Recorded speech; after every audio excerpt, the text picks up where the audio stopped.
કોંગ્રેસે બાકીના 4 ઉમેદવારોના નામ જાહેર કર્યા છે।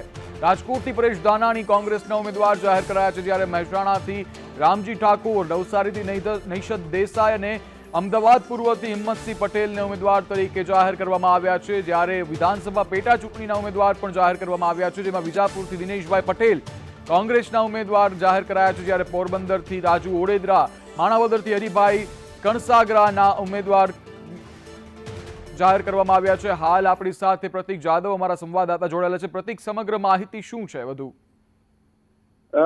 કોંગ્રેસના ગુજરાત લોકસભા બેઠકના ઉમેદવારો 4 ઉમેદવારો જાહેર કરવાના બાકી હતા, તે 4 ઉમેદવારો જાહેર કરવામાં આવે છે। આ સાથે જ જો વાત કરવામાં આવે તો 5 પેટા ચૂંટણી પણ ગુજરાત રાજ્યમાં યોજાવાની છે। આ 5 પેટા ચૂંટણીના ઉમેદવાર પણ જાહેર કરવામાં આવ્યા છે। ફરી એક વખત પરેશ ધાનાણી અને પરસોત્તમ રૂપાલા વચ્ચેનો જંગ જોવા મળશે, જે 2002માં વિધાનસભાની ચૂંટણીમાં જોવા મળ્યો હતો। પરેશ ધાનાણીનું નામ જાહેર થતાની સાથે જ પરેશ ધાનાણીએ વિપક્ષ એટલે કે ભારતીય જનતા પાર્ટી ઉપર પ્રહાર કરવાના શરૂ કરી દીધા છે।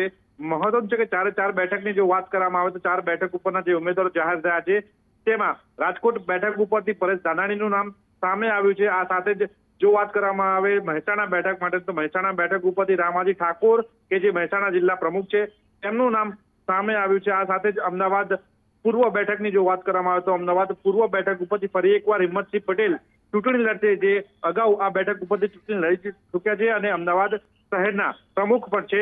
સાથે જ જો વાત કરવામાં આવે તો અન્ય પેટા ચૂંટણી વિધાનસભાની જે છે તેના માટેના પણ ઉમેદવારો જાહેર કરી દેવામાં આવ્યા છે। એટલે કહી શકાય કે કોંગ્રેસના જે ઉમેદવારો જાહેર કરવાના બાકી હતા, તે ઉમેદવારોની જાહેરાત કરી દેવામાં આવી છે અને નવસારી બેઠક ઉપરથી નૈશદ દેસાઈ, કે જે સિનિયર પ્રવક્તા રહી ચૂક્યા છે, તેમના નામની જાહેરાત કરવામાં આવી છે।